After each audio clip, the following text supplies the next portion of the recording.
On est avec Madame Cécile Cucherman. Madame Cucherman, bonjour. Bonjour. Alors vous êtes élue PCF depuis 2004 à la région, c'est ça? C'est cela.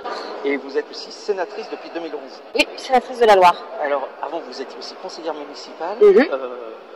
Vous avez fait plusieurs mandats. Quelle est votre position sur le cumul des mandats? Est-ce que vous pensez que c'est trop strict ou pas assez strict? Je pense que la loi que j'ai votée d'ailleurs, qui a été adoptée sous l'ancien quinquennat, est une bonne loi. C'est vise en fait d'abord à limiter à 2 mandats en même temps consécutifs pour les parlementaires. Il y a peut-être besoin d'ailleurs aujourd'hui de voir à réglementer un peu plus sur les mandats locaux, puisque aujourd'hui on a des conseillers municipaux, de maires, conseillers métropolitains, etc. Donc on voit bien qu'à l'échelle locale, on peut aussi cumuler beaucoup plus finalement qu'un parlementaire avec un mandat local. Non, je crois que ça permet en tout cas de partager les pouvoirs, d'éviter les replis et les concentrations du pouvoir dans les mains d'une seule et même personne. Après, ça nous interroge aussi parce qu'on a besoin quand même de parlementaires qui ne soient pas des parlementaires hors sol, qui aient une vraie connaissance de la réalité du terrain, des problématiques de la gestion locale. Voilà, faisons attention à ne pas aller non plus dans le mandat unique qui viserait à ce que nous ayons des parlementaires qui soient coupés de la réalité locale. Donc vous trouvez un équilibre en étant conseillère régionale et sénatrice? Oui, et puis alors encore plus en tant que sénatrice, c'est-à-dire que quand on est sénateur et qu'on représente les collectivités territoriales, je pense que c'est important d'avoir effectivement un mandat dans une collectivité locale, quelle qu'elle soit. Parce que après, si on tombe dans le mandat unique, on a aussi l'autre risque. C'est-à-dire qu'on a le risque d'avoir des courses en rond, un petit peu, qui font qu'en fait, chacun aura eu les mandats locaux dans un premier temps, et puis à un certain âge avancé de la vie, on verra les parlementaires arriver. Donc on ne peut pas d'un côté vous dire qu'il faut rajeunir le Parlement et effectivement rentrer dans cette logique-là. Donc je pense qu'on est dans un bon équilibre. Il y a peut-être encore des choses à améliorer. Il y a en tout cas aujourd'hui des choses à améliorer à l'échelon local, mais en tout cas, voilà, c'est possible, c'est faisable et c'est réalisable. Alors comme je le disais, vous avez été sénatrice en 2011, vous étiez la Benjamine du Sénat. Alors qu'est-ce que c'était d'être une femme de 35 ans au Sénat en 2011? Est-ce que vous avez eu à subir des remarques sexistes, alors que ce soit au sein du PCF, mais au sein du Sénat ou même au Conseil régional? Bon, personnellement, moi, j'ai jamais reçu de remarques déplacées directement. Donc, voilà, je pense qu'en plus, l'atmosphère au Sénat est quand même peut-être un peu plus feutrée aussi qu'à l'Assemblée nationale, où que les joutes verbales excessives ne se retrouvent pas au Sénat de la même façon qu'au président de l'Assemblée nationale. Après, il y a une difficulté, effectivement, parce que quand on arrive jeune, communiste, femme, on sent quand même le regard et en tout cas, on ressent, on s'impose, je ne sais pas après d'où ça vient, la nécessité de travailler beaucoup pour justifier qu'on a sa même place ici que l'ont tous les autres. Donc voilà, il y a en tout cas un sentiment un petit peu de ne pas être dans son monde habituel. Et puis je crois que c'est par l'exercice de son mandat, c'est par la légitimité démocratique, une fois qu'on est élu, on l'est de la même façon que les autres, que les choses se font et avancent. Voilà. Après, moi, c'est vrai que j'ai connu mon arrivée au Conseil régional en 2004, la loi sur la parité venait d'être votée, donc c'était l'entrée des femmes dans les hémicycles régionaux.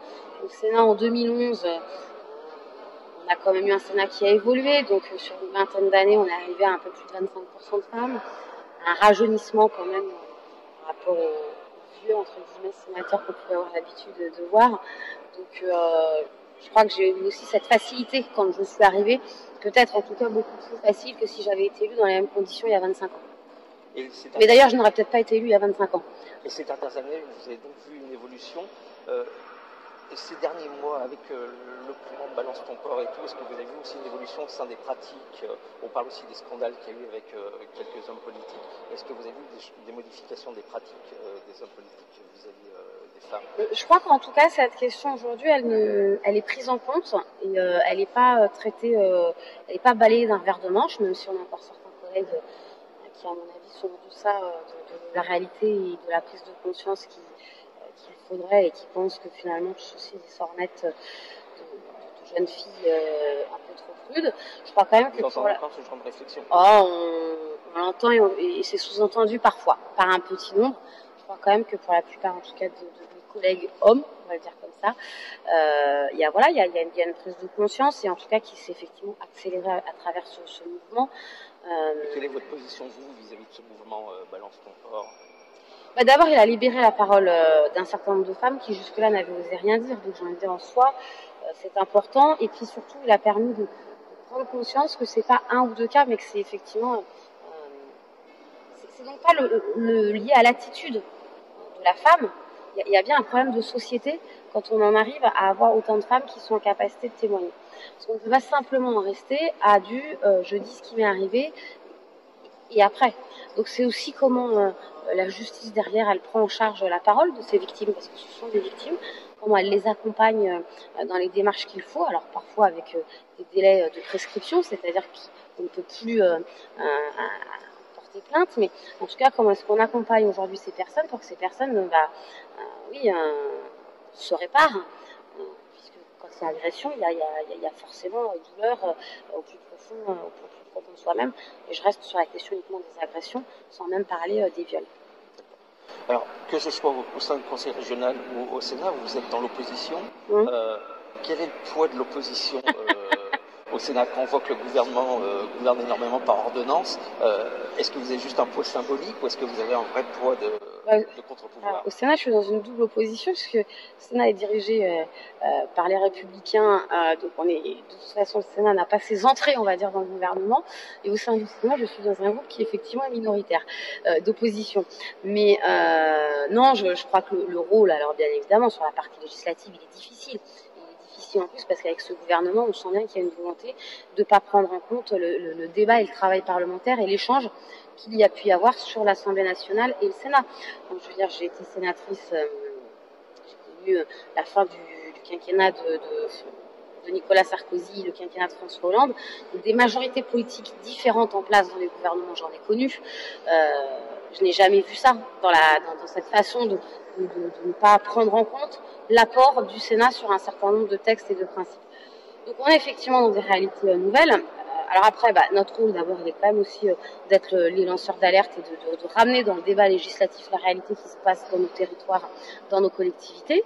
Et donc ça, il faut pas y renoncer, parce que même si le gouvernement cherche à passer de plus en plus en force, plus on le dira et mieux ce sera entendu quand même.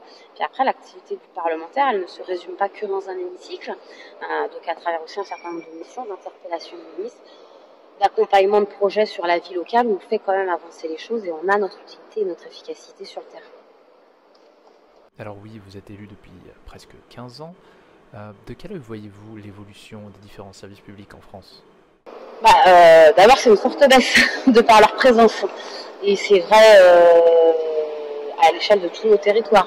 Et je crois que sur la question de la présence des services publics et de leur qualité, malheureusement, tout ça s'est dégradé dans les plus grandes villes, comme dans les plus petits villages. Donc il n'y a pas d'opposition.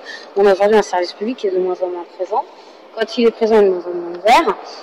Donc je pense par exemple à la question de la présence postale. Et puis on a un service public aujourd'hui qui est fortement mis en concurrence avec un service privé. C'est toute la situation que l'on vit aujourd'hui dans les hôpitaux, de ces engorgements hospitaliers, de la difficulté à accéder aujourd'hui aux soins hospitaliers, parce qu'en fait on met en opposition, et l'on permet, et quand je dis on, c'est l'agence régionale de santé, donc qui est quand même sous la tutelle de l'État, autorise de plus en plus l'ouverture de services dans les hôpitaux privés au détriment de l'accompagnement, de l'amplification et de la sécurisation du service public hospitalier.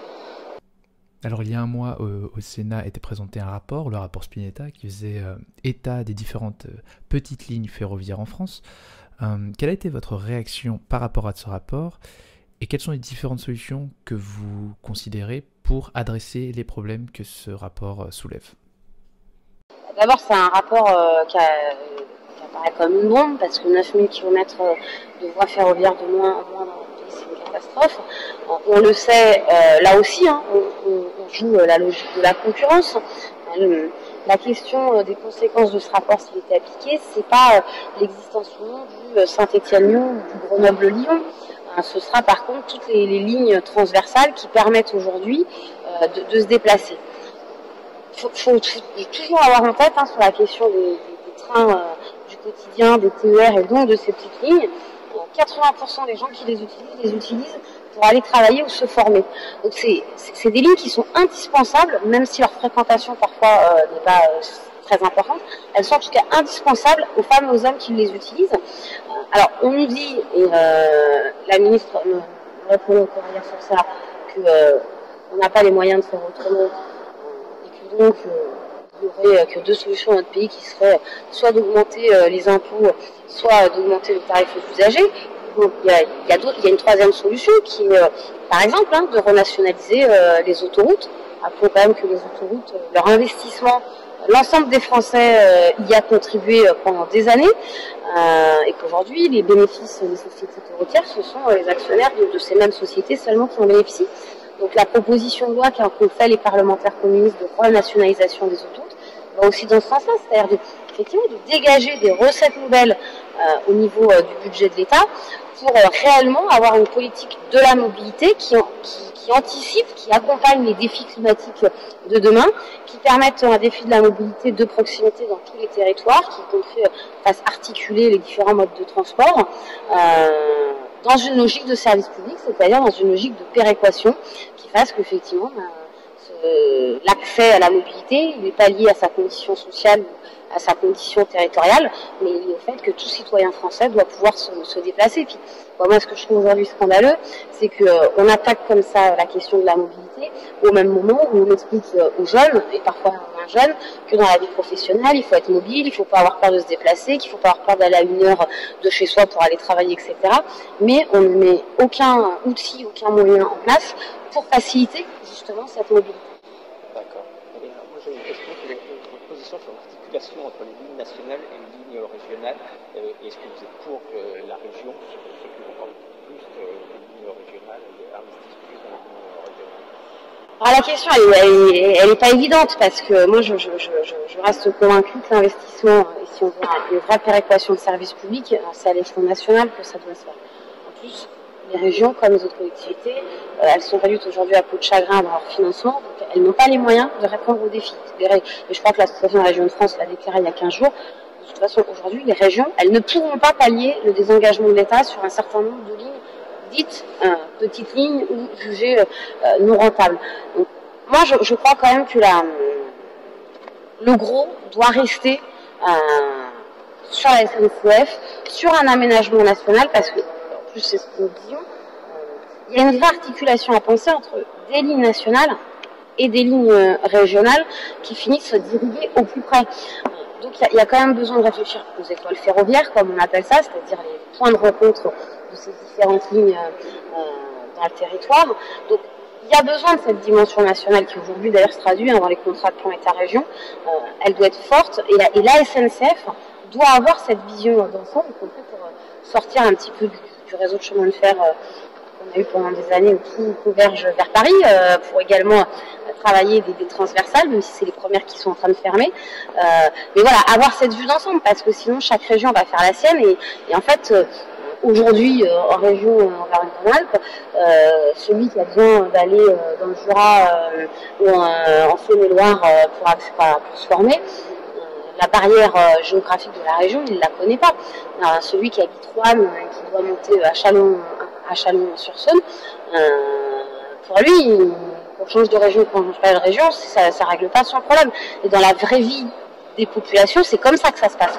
Donc voilà, il y a à la fois besoin que les régions elles aient le rôle qui est le leur sur la déclinaison de l'offre ferroviaire au plus près et en lien avec les usagers et en lien avec l'opérateur SNCF, mais il y a quand même besoin de garder une dimension nationale pour satisfaire les besoins de tous. Donc quand Laurent Wauquiez ou même Emmanuel Macron évoque la responsabilité fiscale et l'oppose forcément à une dépense non maîtrisée des fonds publics, est-ce que vous ne trouvez pas ça un peu réducteur? Ah mais c'est totalement réducteur, mais ça c'est tout le débat, c'est vrai sur le ferroviaire, mais sur autre chose, d'abord c'est quoi la dépense publique? C'est-à-dire qu'il y a de la dépense publique qui est saine quand on investit, ça veut dire qu'on construit pour l'avenir, et donc c'est important de pouvoir investir. Après la question c'est pas la dépense publique, c'est quoi le budget de l'État? Le budget de l'État, comme tout budget, il y a des recettes et il y a des dépenses. Donc il y a de la dépense publique, mais il y a aussi de la recette publique. Et c'est cet ensemble qu'il faut travailler. Donc quand aujourd'hui on nous dit la seule solution si on voulait répondre aux besoins en matière de développement ferroviaire, ce serait d'augmenter la fiscalisation. Ce n'est pas vrai.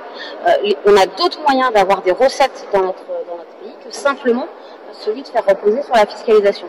Par contre, il y a un autre souci, ça qui a été bloqué dans les débats au Parlement sur ces dernières années, quelles que soient d'ailleurs les majorités, qui est comment, notamment à l'échelle des communautés d'agglomération et des métropoles, aujourd'hui les entreprises participent fiscalement au financement de la mobilité. Est-ce qu'il ne faudrait pas réfléchir à un élargissement à l'échelle de la région de cette fiscalité? Parce qu'effectivement, une entreprise aujourd'hui, c'est pas la pénaliser. Une entreprise aujourd'hui, c'est lui dire, mais voilà, en contribuant au développement de la mobilité à l'échelle régionale, on vous garantit la possibilité pour vos salariés de vous déplacer de façon sécurisée en termes de qualité de transport et horaire. Donc, des capacités de recettes dans notre pays, il y en a plein. Après, ce sont des choix politiques. C'est-à-dire que ce sont des choix politiques, c'est à qui est-ce qu'on s'attaque quand on fait ces choix budgétaires. Est-ce que oui, effectivement, on préfère privilégier les actionnaires plutôt que les retraités à qui on vient d'augmenter la CSG? Parce que moi, ce que je trouve quand même formidable avec Emmanuel Macron, c'est qu'aujourd'hui, sur les chemins de fer, il nous dit qu'il ne faut pas de nouvelle fiscalité. Et ça ne l'a pas dérangé il y a quelques mois de ça, d'augmenter la CSG pour les retraités. Donc voilà, c'est quand même 2 poids 2 mesures. Alors depuis l'arrivée de Laurent Wauquiez à la présidence de la région, les budgets concernant les quartiers en politique de la ville, les quartiers prioritaires, sembleraient été rabotés. Ces quartiers populaires ne semblent pas bénéficier de la reprise économique nationale. Qu'est-ce que vous préconisez pour ramener de la richesse dans ces quartiers? Il faut le faire rapide en plus. Non, mais d'abord, je pense qu'effectivement, le choix de la majorité régionale a été de renforcer énormément sur les territoires ruraux. Alors, je pense qu'on a à la fois des territoires ruraux qui sont fragilisés, on a des quartiers politiques de la ville qui sont en extrême précarité. Et la question, c'est aujourd'hui de travailler à cette complémentarité des territoires et de ne pas les opposer. On a eu un choix d'une politique régionale qui a été concentrée sur l'investissement et qui s'est désengagé progressivement du financement, notamment à la vie associative, au projet d'accompagnement, à ce qui peut être de l'innovation sociale, comme on dit, dans ces quartiers prioritaires politiques de la ville. Et c'est important, parce que comment est-ce qu'on va recréer aussi le dynamisme et faire revenir la richesse? À un moment donné, parce qu'on a des associations, alors on a des bénévoles, on a des initiatives qui permettent aussi de fédérer les habitants, qui permettent, en lien avec les élus locaux, en lien avec les autres associations, en lien avec les différents acteurs sur ces quartiers-là, de construire un vrai projet, parce qu'on a plusieurs soucis. D'abord, il y a des questions d'image. Il y a des questions d'image, il y a des questions de réputation, des questions de nom de quartier, que ça, il ne faut pas le minimiser. Dans le département comme la Loire, j'ai régulièrement des jeunes qui m'écrivent en me disant voilà, parce que nous sommes originaires de tel quartier, on nous refuse l'accès à un stage. Je ne parle même pas de l'emploi. Donc il y a besoin d'avoir ces quartiers qui sont des quartiers de vie et des quartiers dynamiques pour effectivement inverser ces logiques-là. Ensuite, il y a besoin d'un accompagnement financier, alors que ce soit sur l'investissement ou que ce soit sur le fonctionnement, à travers la réhabilitation, etc., mais aussi pour créer des espaces de vie, des équipements sportifs, des équipements culturels. C'est comme ça qu'on va la faire revenir, la richesse. La richesse, on va la faire revenir en permettant aux femmes et aux hommes qui habitent dans ces quartiers, entre guillemets, de pouvoir s'en sortir en allant travailler et en faisant revenir la richesse et leur expérience et leur enrichissement, mais pas seulement d'ailleurs financier, sur ces quartiers-là. Donc c'est un vrai travail, c'est un travail ambitieux. Moi je pense que pendant 30 ans, au moins dans notre pays, on a laissé à l'abandon un certain nombre de ces quartiers, malgré toutes les politiques qui ont pu être menées. On a laissé se paupériser un certain nombre de quartiers, on a laissé se dégrader au niveau architectural un certain nombre de quartiers.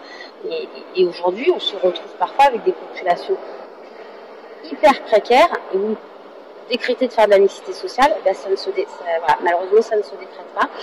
Il y a besoin de travailler, en tout cas il y a besoin de refaire de ces espaces des vrais lieux de vie, des lieux de rencontre, d'enrichissement et pas des lieux de repli sur soi. Et comment vous expliquez cet abandon pendant des des années des quartiers populaires. Pourquoi cette volonté d'abandonner ces quartiers populaires? Alors, je ne sais pas s'il faut parler de volonté d'abandonner. Je crois que c'est professionnel. Tout d'abord, il y a une catégorie sociale dans notre pays qui, par le phénomène aussi de la croissance, de la progression intellectuelle, sociale et culturelle, a quitté ces quartiers pour aller s'installer ailleurs. Et à partir de là, je pense qu'on n'a pas réfléchi réellement, mais parce qu'on n'a pas pris conscience, il n'y a pas de jugement de valeur de ma part, à cet équilibre indispensable de la mixité sociale. Et donc on a vu une catégorie de la population quitter ces quartiers-là, laisser entre guillemets des places libres qui ont été attribuées à des personnes souvent en situation de pauvreté, en situation de migration, de déplacement parfois compliqués. Donc petit à petit, on a concentré les difficultés sociales, la misère sociale au sein de même lieu. Et donc, on peut toujours avec beaucoup de facilité dire ces gens-là n'ont qu'à se prendre en main, et puis voilà, puis s'ils voulaient, ils pourraient, puis ils ont qu'à se lever le matin pour travailler. Oui, sauf que ça ne fonctionne pas comme ça. 2, parce que même quand ils font ça, souvent on les rejette. 3, parce que oui, aujourd'hui, dans notre pays, la discrimination à l'égard des gens pauvres, c'est une réalité. Voilà. Donc c'est tout ça qu'il faut arriver. Il y a un combat de société, il y a un combat idéologique, il y a des moyens financiers nécessaires pour redynamiser ces quartiers de la politique de la ville, mais il y a en tout cas besoin surtout que ces quartiers, comme ils l'ont été dans les années 70, soient des vrais lieux de rencontre et d'échange, et pas des lieux de repli sur soi. Alors, il y a des choses qui bougent, hein, faut pas, voilà. Il y a des choses qui bougent, il y a des choses qui évoluent. Il y a eu notamment, parce que bon, quand je dis ça a été abandonné, je pense que c'est ça qui n'a pas été pris conscience.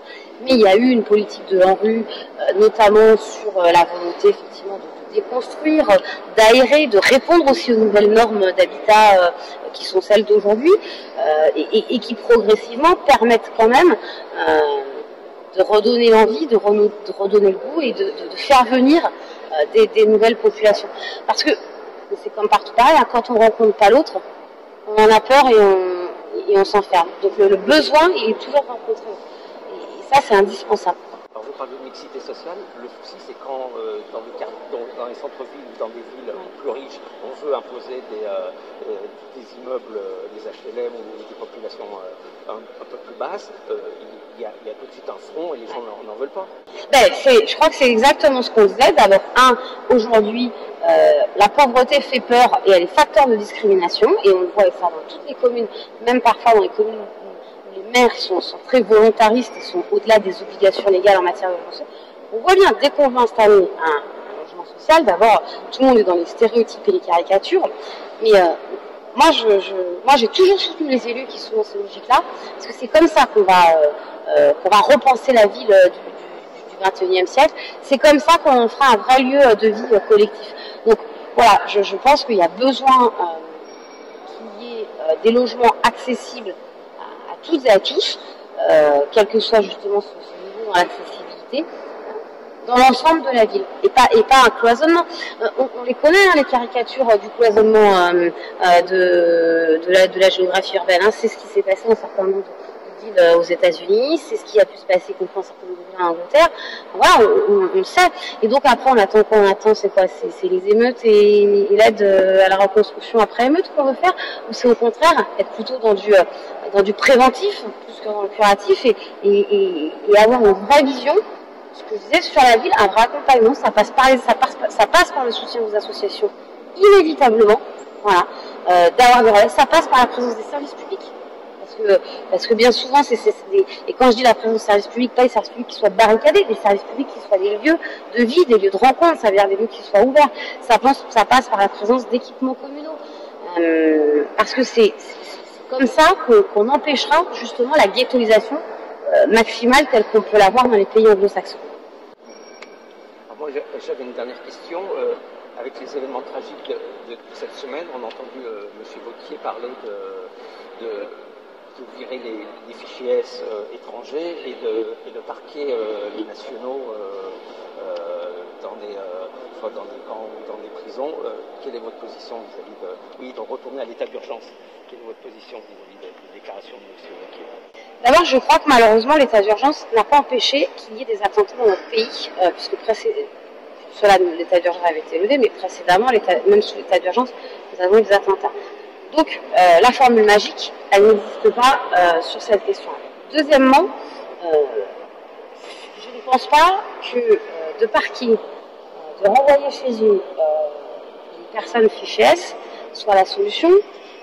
D'abord, parce que moi, mon premier souci, c'est comment on limite, comment on freine aujourd'hui fortement la radicalisation, notamment la radicalisation des plus jeunes. D'ailleurs, dépasse cette catégorie sociale là aussi. Voilà, on est bien évidemment dans l'excès. Donc moi, sur ce débat-là, c'est ce que j'avais dit au lendemain des attentats de 2015, suite aux mêmes propos qu'a dit Laurent Wauquiez, je crois qu'il faut éviter d'être dans le passionnel. Il y a eu des faits qui ont été terribles. Il y a eu des attentats, des personnes civiles ont été tuées, simplement parce qu'elles sont trouvées là.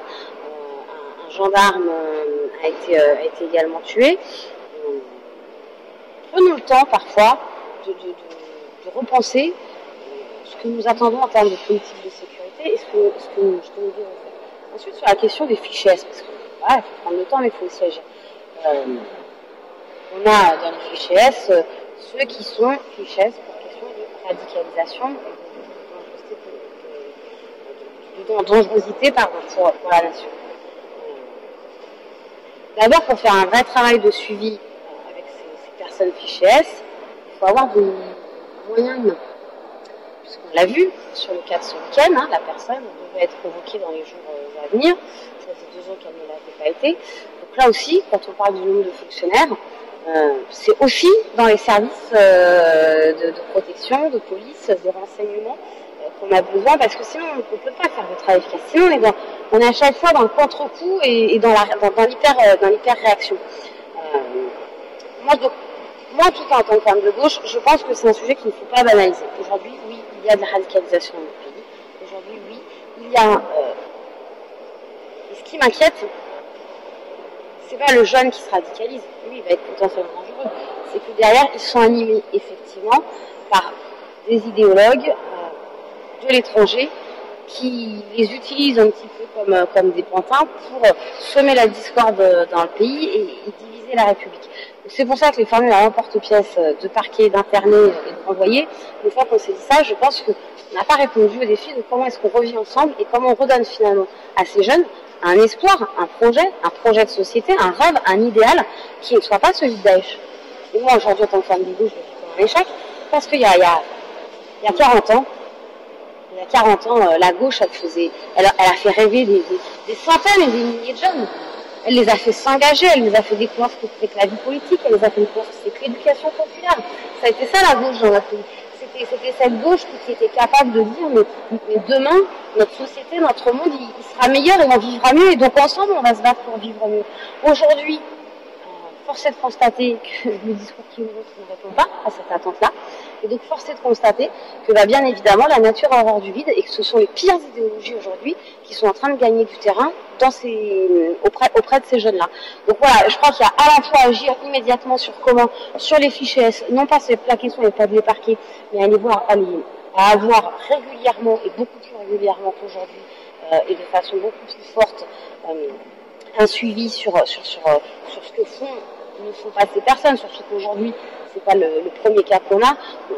On connaît et on est en capacité maintenant d'identifier le problème de ce qu'on appelle la dormance de ces personnes qui, en fait, à un moment donné, ont été révélées intégristes. Pendant 2-3 ans, on ne les entend pas. Et soudainement, c'est quand le drame arrive qu'on les redécouvre. Je pense que sur ça, il y a des choses qui peuvent évoluer très rapidement. Il y a la question générale de la politique internationale ensuite, parce que on dit quoi sur la Turquie aujourd'hui qui est en train de massacrer les Kurdes, les mêmes qui ont libéré un certain nombre de villes de l'emprise de Daesh. On continue de laisser se massacrer donc il y a la politique internationale. Et puis après, il y a, alors là c'est plus politique et en tant que femme de gauche, il y a qu'est-ce qu'on fait et qu'est-ce que l'on construit comme offre de société pour demain, pour donner envie à ces jeunes qui, comme tout jeunes, sont pas bien dans leur peau et ont envie de changer, ont envie de changer le monde, et ben un projet optimiste, un projet rassembleur, un projet qui nous unit plutôt qu'un projet qui nous divise et qui sème le mal dans notre pays. Madame Germaine, on vous remercie beaucoup d'avoir accueilli le blog et puis on vous souhaite bonne continuation. Eh ben merci bien.